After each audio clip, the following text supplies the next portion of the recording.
우리 시간 함께 하나님의 말씀 보도록 하겠습니다. 신약성경 누가복음 22장 39절 한 절 말씀을 같이 한번 이렇게 다 같이 일어나셔서 공동하도록 하겠습니다. 오늘은 예수님이 하신 기도라는 말씀의 제목을 가지고 오늘 누가복음의 말씀을 통해서 함께 우리가 많은 것들을 한번 생각해 보도록 하겠습니다. 예수님이 하신 기도. 우리가 이제 예수님을 믿게 됐잖아요. 우리가 예수님을 믿고 우리가 예수님을 섬기는데 무엇보다 우리가 신앙생활, 믿음생활을 하면서 기도하는 그런 습관들을 가지게 됩니다. 그런데 우리가 기도를 할 때 무슨 기도를 해야 될지, 어떤 기도를 해야 될지 이게 고민이 되지 않습니까? 그렇지 않습니까? 그런데 우리가 항상 이 말씀을 통해서 우리가 이런 것들을 배워야 되는데 그동안 우리가 기도에 대해서 제대로 배우지를 못했던 것 같습니다. 예수님은 오늘 말씀을 통해서 보니까 습관을 따라 감난산에 가셨대요. 이 말이 무슨 말일까요? 예수님께서 습관을 따라 감난산에 가셨다. 네, 예수님께서 기도하러 가셨습니다. 근데 그 기도하시는 습관이 이제 예수님 몸에 배어있는 그 상황에서 예수님은 예루살렘에 볼일에서 가셨을 때에 그때 그 예루살렘에서 기도하는 장소를 찾으셨는데 어디가 좋아요? 한적한 곳이 감람산, 예루살렘 동편에 바로 옆에 있거든요. 그래서 감람산에 가셔서 기도하신 거예요. 그런데 그걸 누가 따라갔어요? 제자들이 따라갔다는 것입니다. 누가 제자인가요? 내가 제자이고 바로 우리가 제자라는 것입니다. 그럼 우리는 어떻게 기도를 해야 되는가? 예수님처럼 해야 되죠. 예수님 하신 것처럼 우리도 그렇게 따라가는 거예요. 예수님께서 이렇게 기도하셨으니까 그럼 우리도 동일하게 예수님처럼 이런 습관을, 기도하는 습관을 가지는 것이 중요합니다. 진짜 기도는 보다 아무도 보지 않는 곳에서 혼자 하나님과의 관계를 가지는 이건 진짜 중요하다라는 생각이 들어서 우리 주님의 교회는 이렇게 하기로 했어요. 그래서 제가 이제 어떻게 하기로 했냐면 우리 성도님들이 기도의 습관을 이렇게 키워가야 되는데 어떻게 하면 기도의 습관을 키울 수 있을까를 생각해서 릴레이 기도를 시작하게 된 겁니다. 이미 릴레이 기도를 시작한 지 우리가 지금 1년이 넘었지 않습니까? 벌써 1년이 훨씬 넘었는데 그 기간 동안 우리 성도님들이 열심히 또 이렇게 이걸 따라주셔가지고 계속 잘 진행되어져서 그래서 이제 일주일에 한 번씩 또 이렇게 두 번씩 와가지고 이렇게 기도하시면서 이 기도의 습관들을 익혀가시거든요. 그러면 처음에는 와가지고 기도하는데 뭘 기도해야 될지, 어떻게 기도해야 될지 잘 모를 수가 있지만 그런데 기도의 습관을 따라서 계속 하다 보면 그러면은 기도가 조금씩 느는 거예요. 기도가 늘어가게 되는 겁니다. 저는 기도 제목을 종이에다 적어놨거든요. 종이에다 기도 제목을 적어놓고 그 기도 제목을 가지고 하나씩 기도하면요.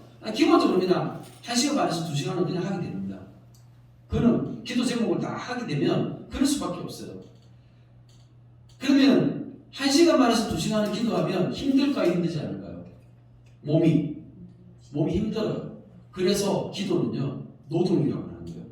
기도는 노동입니다. 성도님들 가운데 협빈이 안 돼가지고 교회가 멀어서 교회 못 오실 수 있잖아요. 그러면 집에서 하시든지 아니면은 가까운 어디 교회 같은 데 찾아가서 하시든지 상관없어요. 중요한 거는 뭐가 중요한 거예요? 기도의 습관을 따라서 그렇게 기도하는 게 중요하다는 것입니다. 그래서 우리 성도님들이 반드시 그래서 오늘 말씀을 통해서 이 거룩한 습관, 기도의 습관을 키우시기 바랍니다.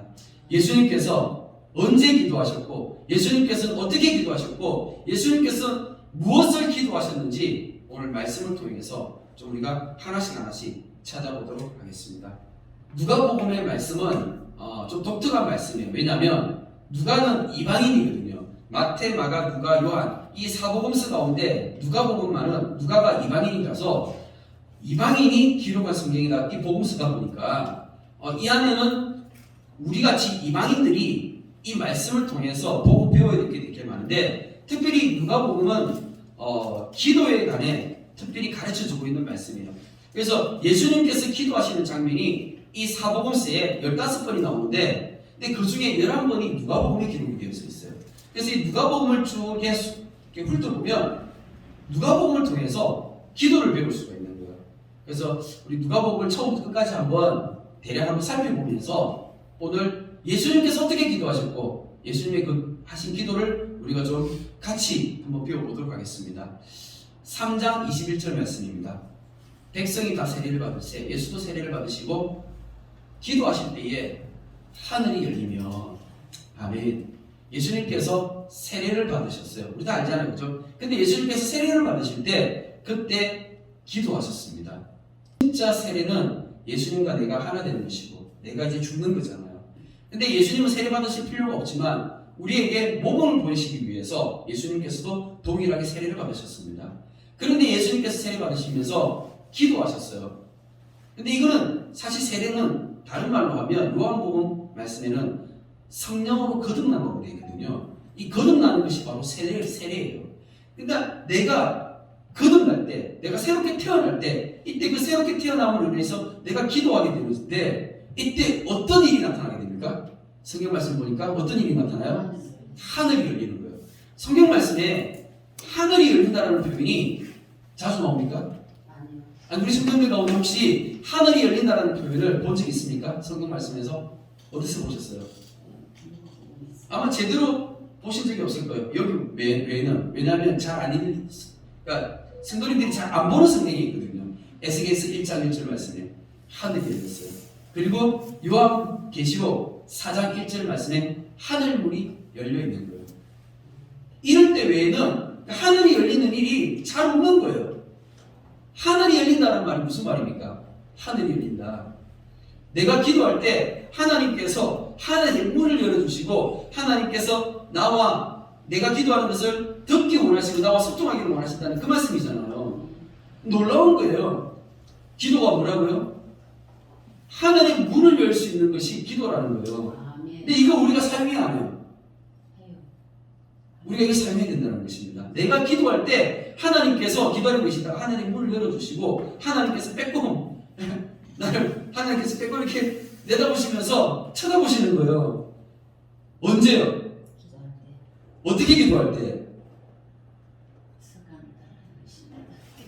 오늘 말씀을 통해서 이 일이 우리 가운데 열려져서 하늘이 열리는 그러한 기도가 우리 주님의 교회 가운데 있기를 축복합니다. 아멘.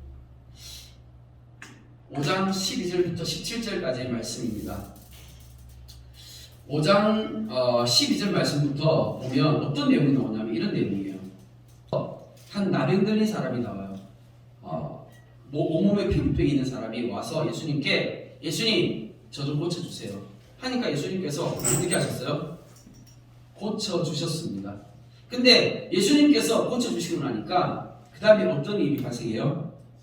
막 소문이 퍼진 거죠. 왜냐하면 병든 사람이 나으니까 이게 이제 소문이 쫙 퍼져가지고 많은 사람들이 예수님께 몰려오는 거예요. 예수님께 막 몰려오니까 예수님 어떻게 하셨어요?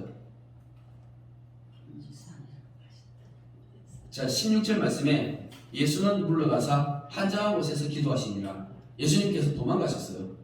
사람들이 막 몰려오는데 예수님 도망가 버리셨어요. 왜요? 왜 예수님께서 이때 사람들이 몰려오면 좋은 거 아니에요? 사람들이 몰려오면 좋은데 예수님은 도망가셨어요. 왜 도망가셨을까요? 물론 지금 말씀해 보면 기도하셨다고 왔으니까 기도하시러 가셨는가 보다 라고 생각할 수 있지만 단순히 그런 이유가 아니라 그 이유가 있는 거죠. 예수님께서 이 땅에 왜 오셨을까요? 예수님께서 이 땅에 오신 그 이유와 목적이 있습니다. 예수님은요, 이 땅 가운데 구원자로 오셨어요. 예수라는 이름의 뜻이 뭐예요? 구원이에요. 예수와 구원이라는 뜻이거든요. 근데 예수님 이 땅에 많은 영혼들을 구원하러 오셨는데 예수님께서 오신 목적이 병 고치기 위해서 오신 게 아니라는 거예요. 예수님 이 땅에 오신 게 병 고치고 오신 게 아니에요. 많은 사람들이 몰려왔을 때 예수님께서 오병이어 기적을 행하셔가지고 떡을 나눠주셨어요. 그러면 사람들이 어떻게 해요? 떡을 먹었어요. 그럼 어떻게 해요? 더 많이 몰려오겠죠. 그래서 예수님을 왕으로 세우려고 막 사람들이 했잖아요. 예수님 어떻게 하셨어요? 도망가셨죠. 왜? 예수님은 그것 때문에 오신 게 아니거든요. 예수님은 이 땅 가운데 구원자로 오셨기 때문에 그래서 예수님께서 병을 고치셨어요. 근데 왜 병을 고치셨는가? 그 이유가 있죠. 이사야서 말씀에 어떤 말씀이 있습니까? 메시아가 오면 메시아임을 증거하는 표적이 나타날 거예요. 그게 뭐예요? 병을 고치는 능력입니다. 메시아가 오면 그 병을 고치는 능력으로 인해서 메시아임이 드러나는 거죠. 세례 요한을 많은 사람들이 메시아인 줄 착각했습니다. 근데 세례 요한에게 이런 능력이 있었어요? 없었어요? 없었죠. 세례 요한은 단 한 사람도 병 고친 적이 없어요. 성경에는 분명히 그렇게 가르쳐주고 있습니다. 예수님께서 병을 고친 것은 병을 고치는 그 자체가 목적이 아니라 예수님 자신이 메시아를 드러내기 위해서 사람들에게 그 병을 고쳐주시고 이런 능력을 행하셨다는 것입니다. 그래서 이 말씀 가운데 이런 말씀이 있는 것이죠. 17절 말씀에 하루는 가르치실 때에 갈릴리의 각 마을과 유대와 예루살렘에서 온 바리새인과 율법 교사들이 앉았는데 병을 고치는 주의 능력이 예수와 함께하더라. 예수님께서는 그러니까 기도하시고 뭐 하신 거예요? 병을 고치셨어요. 근데 그때 무슨 기도를 하셨을까요? 하나님한테 어떤 기도를 하셨을까요? 하나님 나에게 병을 고치는 능력을 주세요. 이거 기도한 거 아니죠. 그게 아니라 하나님 이 사람들이 내가 병을 고치는 이 모습을 보고 사람들이 나를 어떻게 하라고? 메시아인 줄 알라고, 메시아인 줄 깨닫게 해주세요. 이 기도하는 거예요. 그럼 우리는 어떻게 기도해야 돼요? 우리는 동일하게 이런 기도해야 되는 거예요. 하나님, 우리 주님의 교회를 통해서 하나님께서 기적을 일으키실 수도 있는데 주님 이 기적이 만약에 우리 교회를 통해서 일어난다면 그러면 어떤 일이 발생해야 돼요? 사람들이 막 떼거지로 몰려와야 돼요? 아니요. 단 한 영혼이라도 하나님 바라보고 예수님 믿을 수 있게끔.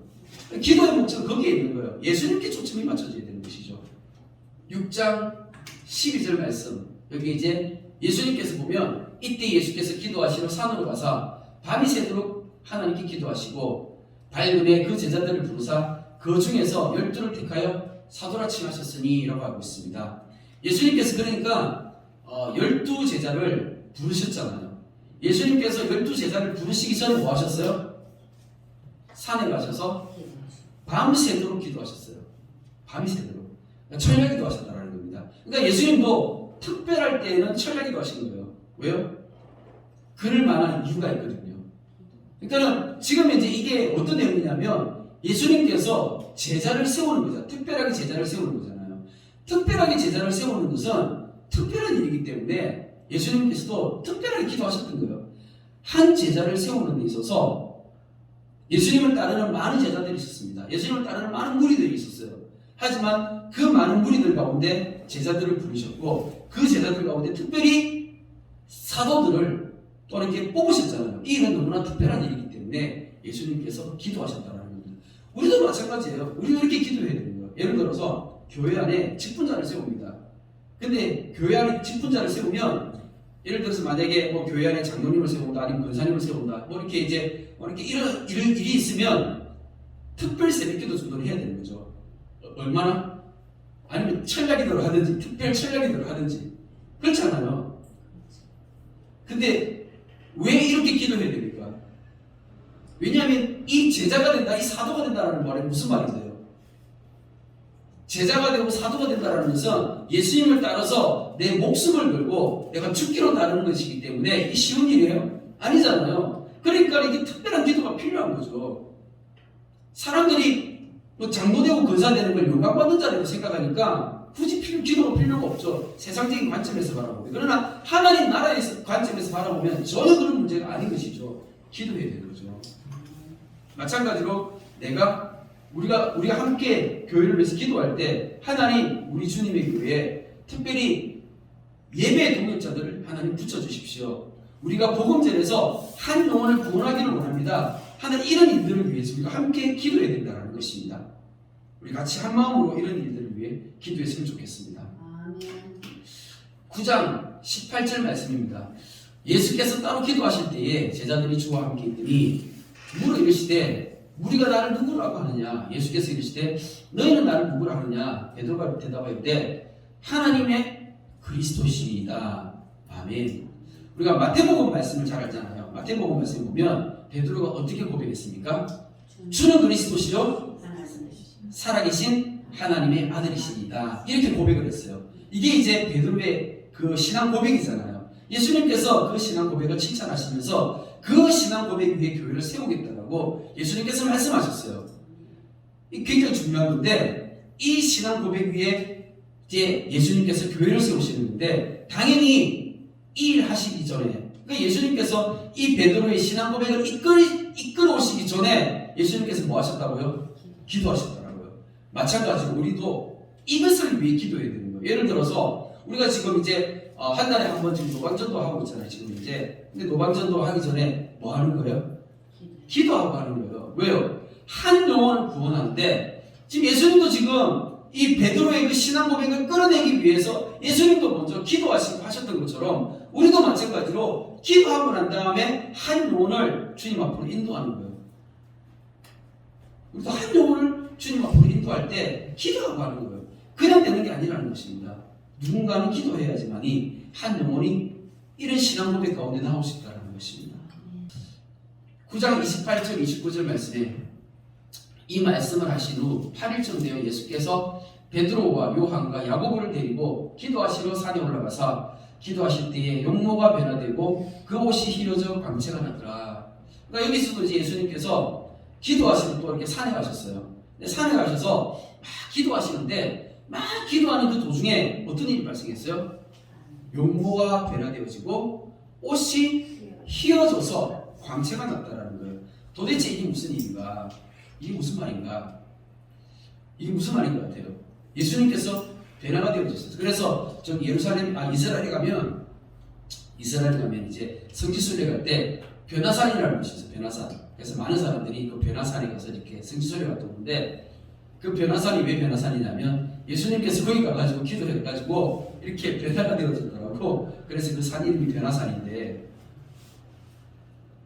예수님께서 그거 가르쳐 주시려고 그게 변화산을 만들어 놨을까요? 그게 아니죠.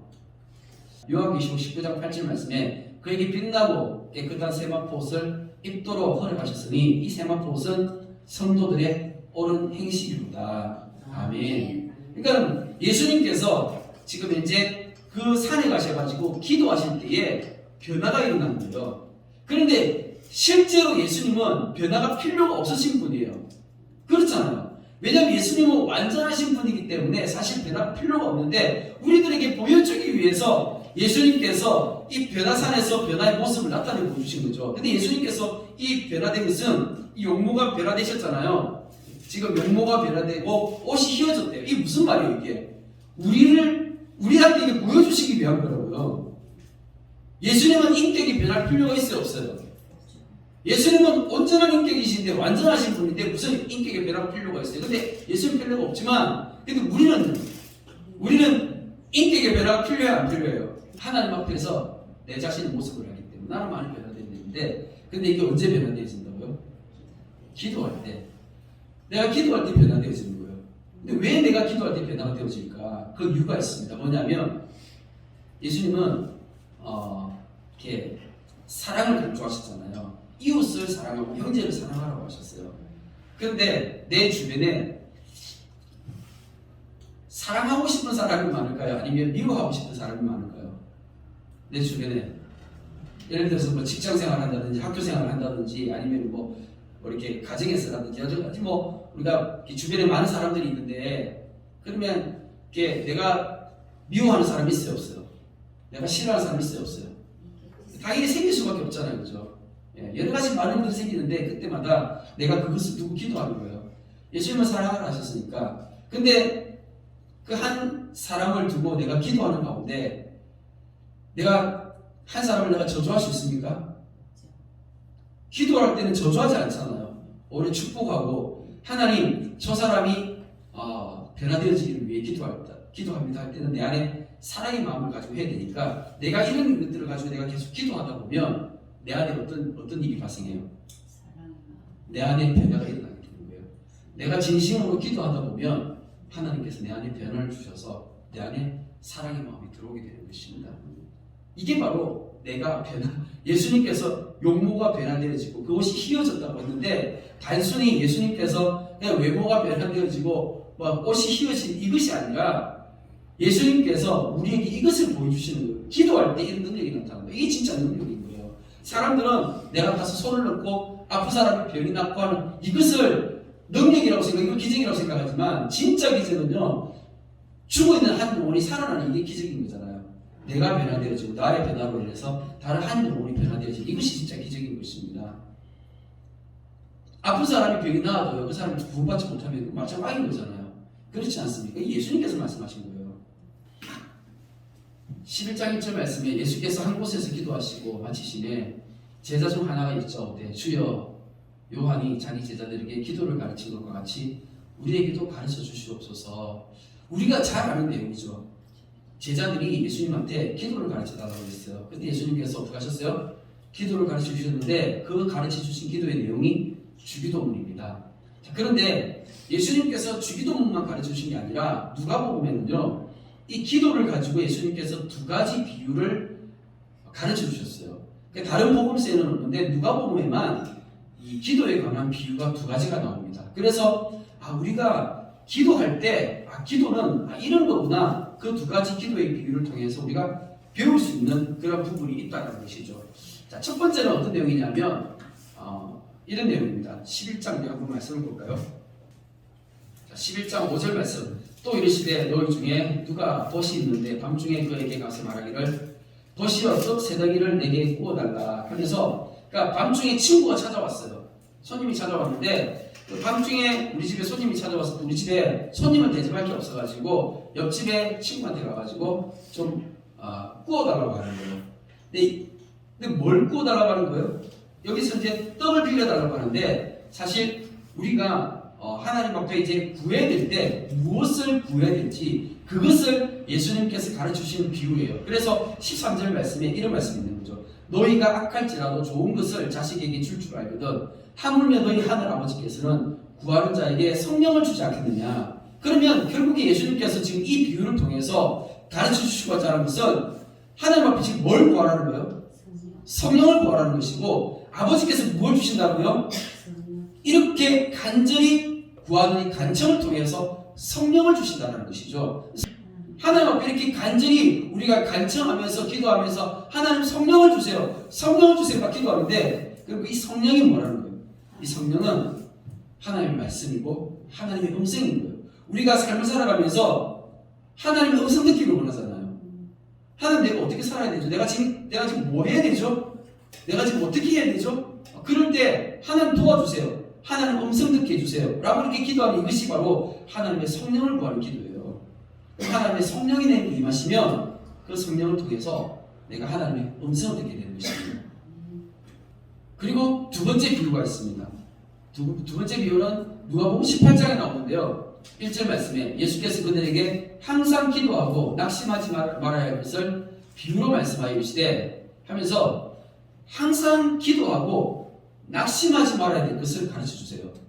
우리가 습관적으로 계속 기도하면서 우리가 쉬지 않고 기도해야 되는데 어떤 내용들을 가지고 기도합니까? 우리가 무슨 기도하죠? 대부분의 사람들은 교회 와가지고 기도하거나 아니면 집에서 기도를 하더라도 자기 자신의 문제를 가지고 하나님 앞에 끊임없이 막 붙잡고 막 매달리고 기도하고 그렇게 합니다. 근데 나 자신의 문제도 하나님 앞에 기도해야 돼요. 그것을 기도하지 말라는 것은 아닙니다. 하지만 진짜 중요한 기도가 있죠. 우리가 끝까지 포기하지 않고 우리가 바라보면서 기도해야 될 그 내용이 있는데, 그것을 예수님께서 지금 가르쳐 주시는 거예요. 왜요? 사람들이 자기 문제는 기도하면서 이거는 기도하지 않으니까 우리 예수님께서 그거 네 문제보다 하나님의 문제, 예수님의 문제가 더 크기 때문에 이거를 기도하라고 지금 가르쳐 주시는 거예요. 그래서 지금 이 두 가지 비유를 통해서 두 번째 비유는 뭐냐면 이런 거죠. 한 도시에 하나님을 두려워하지 않는 한 재판장이 있는데 과부가 찾아와가지고 계속 어떻게 해요? 내 원한 좀 풀어달라고 계속 이렇게 막 이 재판장을 괴롭히잖아요. 그런데 이 재판장을 괴롭히면서 하는 이 기도, 이 간절함으로 지금 무엇을 기도하라는 거예요? 누가복음 17장 30절 말씀입니다. 인자가 나타나는 날에 이러하리라 하면서, 인자가 나타나는 날이 무슨 말이에요? 예수님의 재림을 가르쳐 주는 것이죠. 그러니까 18장 바로 앞에, 이 비유 바로 앞에 나오는 말씀이 예수님의 재림에 관한 말씀이고, 그리고 18장 8절 말씀 같이 한번 읽습니다. 시작. 내가 너에게 이르노니 속히 그 원한을 풀어주시리라. 그러나 인자가 올 때에 세상에서 믿음을 보겠느냐 하시니라. 아멘. 그러니까 인자가 올 때에 세상에서 믿음을 보겠냐. 그럼 이 믿음이 뭐예요? 예수님의 그 다시 오심을 붙잡고 기도하라는 거예요. 예수님 빨리 오세요. 예수님 빨리 오세요. 그리고 예수님 다시 오실 그 길을 내가 준비하겠습니다. 예수님 도와주세요. 이 기도인 거예요. 이 기도를 어떻게 하라고요? 한 과부가 자기 원한을 풀기 위해서 재판장한테 가가지고 막 재판장한테 계속 붙잡고 애원하는 이거 이렇게 기도를 하라는데 이걸 뭐라고 한다고요? 지금 믿음이라고. 마지막 때에 믿음을 보겠느냐? 예수님께서 그렇게 말씀하시는 거예요. 지금 예수님께서 지금 이 비유를 말씀하신 것은 예수님이 다시 오실 그때에 세상의 마지막 때에 사람들이 예수님이 다시 오실 것처럼 안 사는 거예요. 그런 믿음이 없이 사는 거예요. 진짜 예수님께서 다시 오실 것을 믿으면 그걸 바라보면서 예수님 빨리 오세요.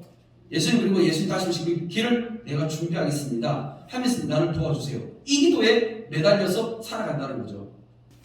자, 21장 34절 36절 말씀입니다. 너희는 스스로 조심하라. 그렇지 않으면 방탕함과 술 취함과 생활의 열매로 마음이 강해지고 뜻밖의 그날이 뜻과 같이 너에게 임하리라. 이 날은 온 지구상에 거하는 모든 사람에게 임하리라. 이러므로 너희는 장차 올 이 모든 일을 능히 피하고 인자 앞에 서도록 항상 기도하며 깨어있으라 하시니라. 아멘. 예수님께서 이 두 가지 비유를 가르쳐 주시고 난 다음에 그리고 예수님께서 21장에 보면 또 이런 말씀 나오죠. 그러니까 생각해보세요. 그 두 가지 비유는 결국에는 기도할 때 무엇을 구하라는 기도였어요. 첫 번째가 뭐예요? 성령을 구하는 기도. 두 번째는요, 예수님의 재림을 위한 기도. 이 두 가지죠. 이 두 가지를 우리가 계속 기도하는데 그러면서 이 두 가지를 위해 기도하는 게 결국엔 뭐예요? 이게 바로 항상 기도하며 깨어있는 삶이라는 것입니다. 성경을 통해서 이걸 보실 수 있어야 되는 거예요. 자, 그런데 사람들이 교회 안에서 이렇게 제대로 기도하지 못하죠. 왜요? 왜 이렇게 기도하면서 깨어있지 못할까요? 그 이유가 뭐라고 지금 되어있어요? 34절 말씀에 보니까 방탕함과 술 취함과 생활의 염려라는 것이에요. 생활의 염려가 무엇입니까? 우리가 이 땅 살아가면서 먹고 사는 거에 바빠가지고 이 먹고 사는 문제 때문에 여기에 우리가 다 정신을 다 빼앗기다 보니까 정작 믿음의 사람이 해야 될 것을 뭐예요? 하지 못하고 있다는 것입니다. 여기 다 넘어지고 있는 거예요. 교회 안의 성도들이 여기 다 넘어지고 있는 것입니다.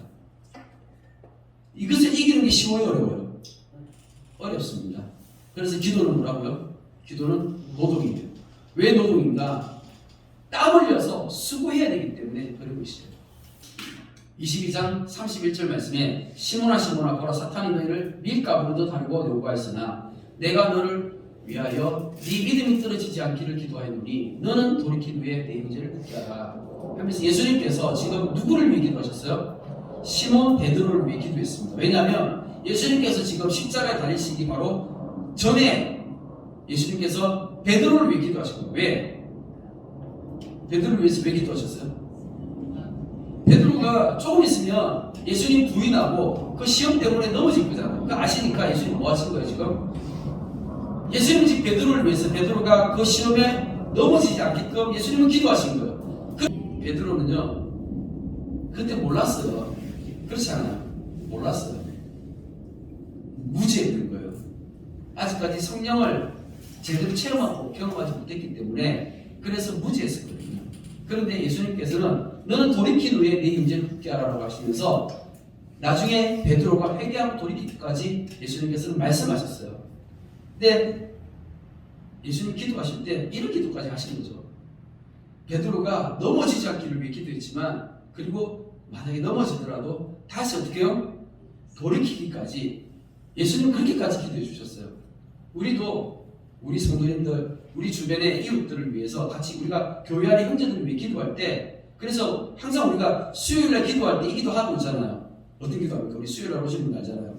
어떤 기도합니까? 교회 안에 연약한 자들을 위해서 항상 기도하고 있습니다. 교회 안에 연약한 자들을 위해 우리가 항상 기도하는 것이 예수님께서 하신 기도처럼 우리가 그걸 따라하는 거예요. 그냥 하는 게 아니라 따라하는 겁니다. 예수님 따라하는 겁니다. 22장 말씀에 42절부터 보면 이르시되 아버지여 만일 아버지의 뜻이거든 이 잔을 내게서 옮기시옵소서. 그러나 내 원대로 마옵시고 아버지의 원대로 되기를 원하나이다. 천사가 하늘부터 예수께 나타난 힘을 다하더라. 예수께서 힘쓰고 해서 더욱 간절히 기도하시니 땀이 땅에 떨어지는 핏방울같이 되더라. 우리가 잘 아는 말씀인데요. 예수님께서 감람산에서 기도하실 때 더욱 간절히 기도하시면서 어떻게 기도하시냐면 땀이 땅에 떨어지는 핏방울같이 되기까지 그렇게 기도하셨대요. 근데 도대체 예수님께서 무슨 기도를 하셨길래 이렇게 기도하셨는가? 근데 많은 기도 가운데 가장 힘든 기도가 이 기도예요. 가장 어려운 기도가 이 기도예요. 우리가 교회 다니면서 기도하잖아요. 기도하는 그 내용들 중에 가장 어려운 기도, 그게 뭐냐면 내 뜻을 꺾는 기도예요. 내가 예수님 따라서 습관적으로 기도를 하면 예수님께서 어떤 기도를 하셨는지 이것들을 하나씩 보니까 아, 나도 이런 기도를 하는구나 하면서 내가 따라가다 보면 그러면 어느 순간에 내가 내 뜻을 끊는 기도까지 나아가게 되는 거예요. 그러면 이거 내가 하기 싫은데, 내가 하고 싶지 않은데, 근데 그것도 어떻게 해요? 내가 해야 될 것 같은 거예요. 내가 해야 될 것 같은 거예요. 그래서 이사야서 말씀해 보니까 이사야가 그런 거예요. 하나님 앞에 막 기도를 하는데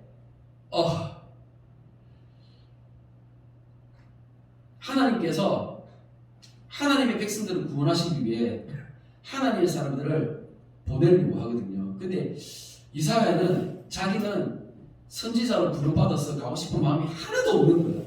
그런데 주변을 보니까 누가 있어요? 없어요? 아무도 없잖아요. 그러니까 어떻게 하는 거예요? 주여 나를 보내소서.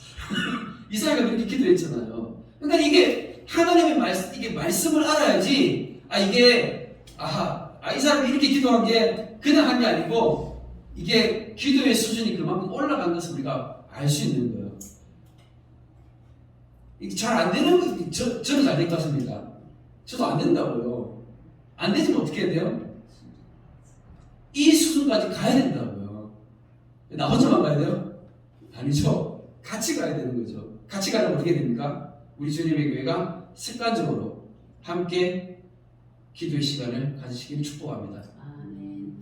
마지막 한 절 말씀, 우리 23장 46절 말씀 같이 한번 읽겠습니다. 시작. 예수께서 큰 소리로 부르시되 아버지 내 영혼을 아버지 손에 부탁하나이다 하고 이 말씀을 하신 주 숨지시니라. 아멘. 이 말씀을 통해서 참 많은 것들을 생각할 수 있는 것 같습니다. 예수님께서 지금 이 기도는 언제 하신 거예요? 십자가에서 지금 마지막에 죽으시는 그 순간에 지금 숨을 거두실 그때에 마지막으로 하나님 앞에 드린 기도예요. 근데 이게 그냥 예수님께서 하신 기도이지만, 근데 우리가 지금 예수님의 기도를 우리가 그대로 쭉 배우면서 우리가 인생을 살면서 인생의 마지막 순간에 내가 이제 사람은 누구나 다 죽을 수밖에 없는 연약한 존재잖아요. 근데 내가 숨을 거두는 그 마지막 순간에 내가 어떤 기도를 하는 거예요? 아버지 내 영혼을 아버지 손에 맡깁니다. 우리도 이런 기도하는 거예요. 그런데 이 기도를 마지막 순간에 어떤 사람이 할까요? 어떤 사람이 마지막 순간에 이런 기도를 할 수 있을까요? 평소에 우리가 예수님처럼 이렇게 쭉 기도해온 사람들이 인생의 마지막에 이 기도를 할 수 있는 거예요. 어릴 때부터 교회를 오랫동안 다녔더라 할지라도 기도의 습관이 없는 사람이 죽음의 그 순간에 이런 기도를 할 수 있을까요? 할 수가 없죠.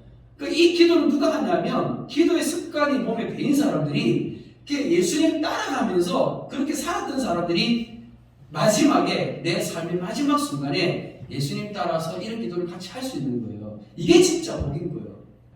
보면 알아요. 언제로? 마지막 순간에. 사람의 그 인생의 마지막 순간에 그 사람이 하나님 붙잡고 기도하고 있는 모습을 보면 저분이 진짜 그래도 평생을 살아가면서 하나님 붙잡고 살아왔구나 라는 것을 알 수가 있습니다. 그런데 하나님 붙잡고 살지 않았던 사람들은 인생이 미련이 남아서 저런 기도 할 수가 없어요. 죽는 순간까지도 이런 기도 할 수가 없어요. 왜?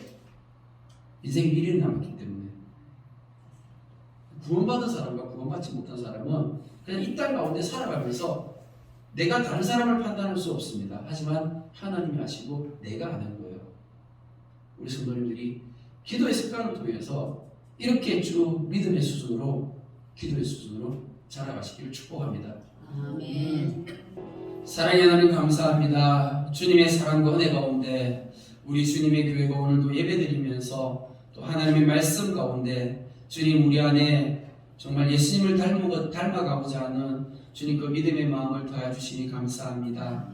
그리하여서 주님 닮아갈 때에 하나님의 꿈이 나의 비전이 되어지게 해주시고 예수님의 성품이 나의 인격이 되어지게 해주시고 성령님의 권능이 우리 주님의 교회에 능력이 되어질 수 있도록 주님 우리 안에서 그렇게 주의 일을 행하여 주시옵소서. 우리 주님의 교회가 더 많은 것들을 품 안에 품고 함께 기도하며 또한 그렇게 주님 안에 나아가기를 간절히 소원하오니 주님 한 주간 이 말씀 붙잡고 이제 기도하며 살아가겠습니다. 주님 우리 주님의 교회에 기도의 영을 부어 주시옵소서. 감사를 드리오며 살아계신 예수 그리스도 이름으로 기도드립니다. 아멘.